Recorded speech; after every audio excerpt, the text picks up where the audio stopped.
ng tiyan ko! Aray! Aray ko! Oh, kapatid, ano nangyari sa'yo?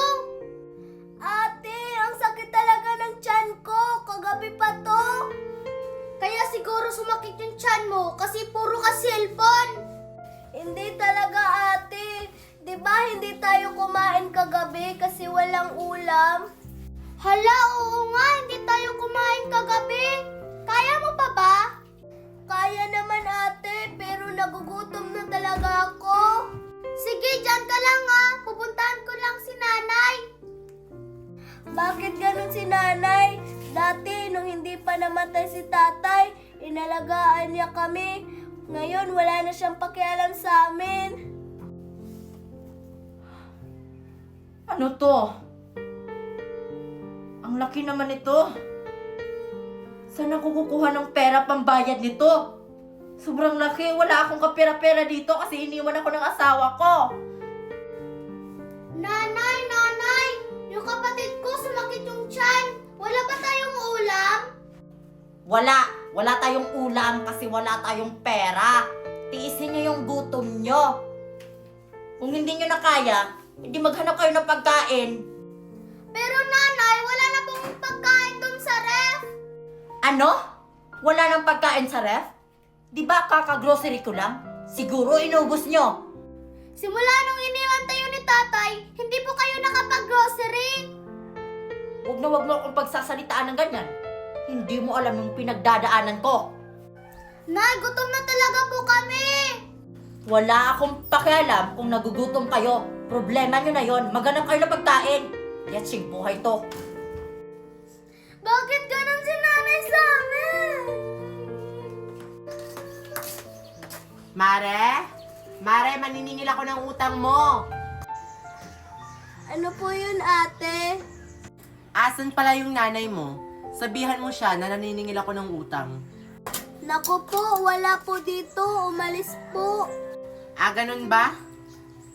Teka lang, bakit parang namumutla ka? Ay, wala po. Okay lang po ako. Balikan nyo na lang po mamaya. Ah, sige iha.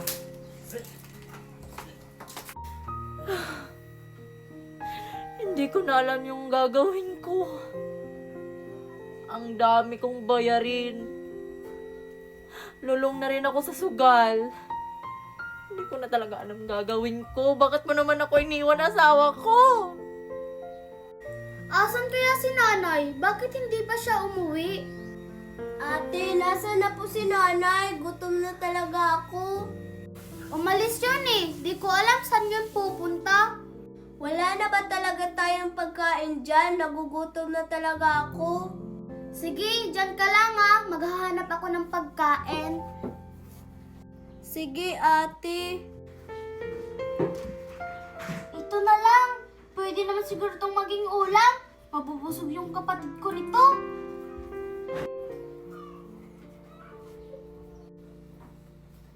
Oh, eto na kapatid. Kainin mo to, mabubusog ka nito.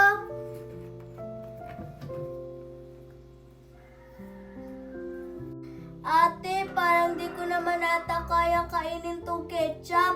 Wala namang kanin. Kainin mo na yan. Pagkain naman yan. Ikaw ate, hindi ka ba kakain? Huwag mo na akong intindihin. Kaya ko naman yung sarili ko. Basta ikaw, magpabusog ka dyan.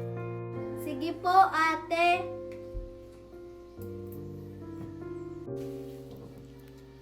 Anong ginawa niyo sa mamahalin kong ketchup? Alam niyo bang mamahalin yan? Nanay, wala na po kasing ulam. Kaya ito na lang.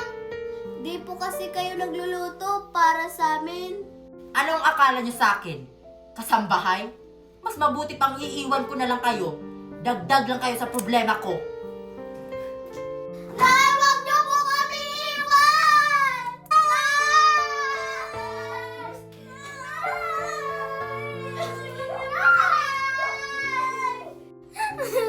Nay, wag niyo po kami iwan! Hindi po namin kaya yung sarili namin! Nay! Nay! Simula sa araw na to, ituturing ko na kayo mga patay. Nay, wag niyo po kami iwan! Nay!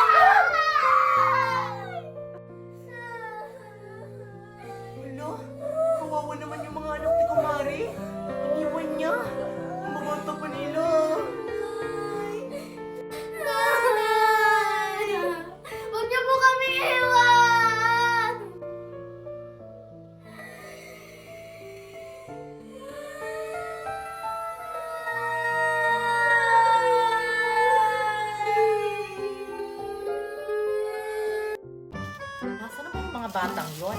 Bakit ang tagal nilang pumunta dito sa bahay? Tsaka, wala naman silang inalabas na pera. Magpapalaro lang ako. Sayang oh, masarap pa naman tong milk tea.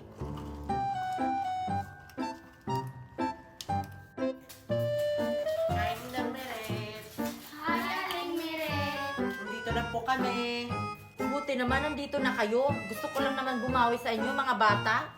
Ano po ba yung ipapalaro niyo sa amin? Sana madali lang. Multiplication mga bata. Magaling ba kayo sa ganyan? Oh my God! Multiplication? Napakadali lang yan.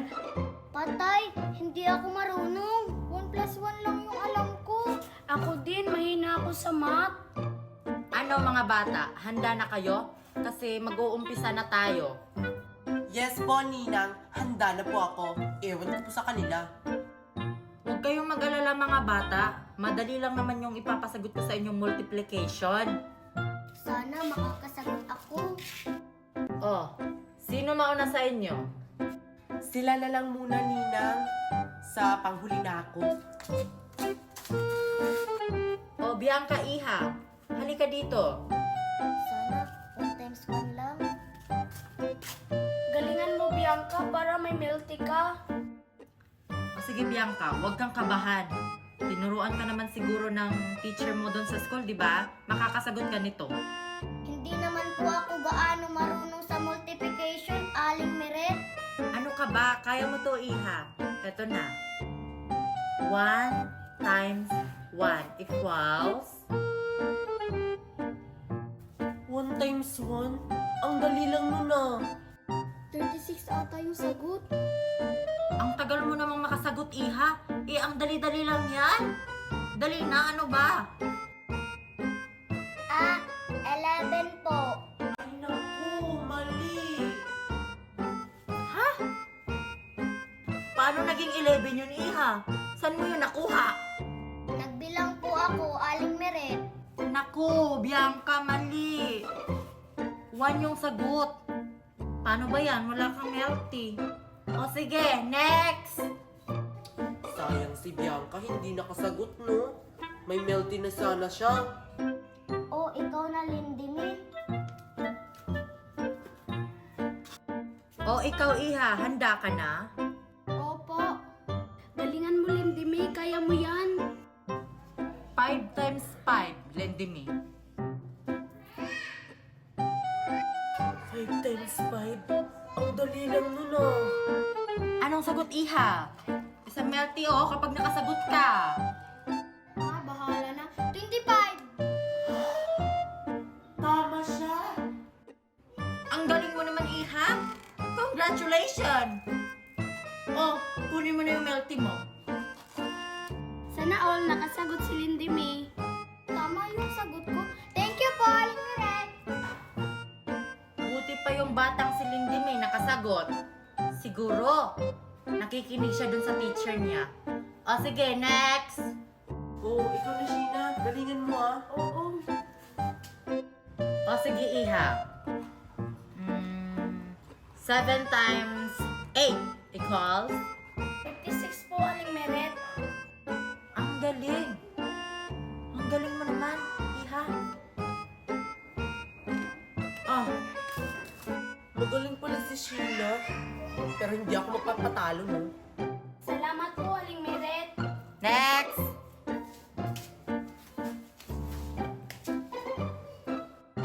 Itong inaanak ko, magaling to. Marami tong award sa school. Ano inaanak? Handa ka na? I'm always ready po. Lalo na kapag math. Ganyan. Ganyan ang gusto ko. O sige, inaanak. 9 times 5. 45. Wow. 8 times 36. 288, Ninang. Wala pa bang mas mahirap dyan? Sige, ito. 1,396 times 88. 122,848. Sorry, may tanong ako. 1,396 times 88. it is equals to 122 and 848.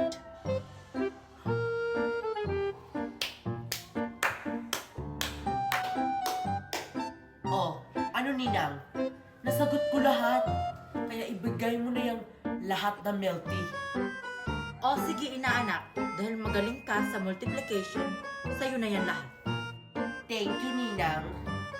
Sa susunod, Ninang, multiplication lang din yung ipapasagot nyo sa amin. Ang galing naman yung mga batang yun, nakasagot. Ay, may isa palang bata hindi nakasagot. Hindi ata yung nakikinig sa school. Ay, Diyos ko! Yung nilalaga ko, nasunog na. Buti pa kayo, may milk tea kayo kasi nakasagot kayo. Bakit mo kasi hindi mo ginalingan? Yan tuloy, wala kang milk tea. Oo nga. Bibili na lang ako. Sa susunod kasi, mag-aral ka ng multiplication. Oo nga.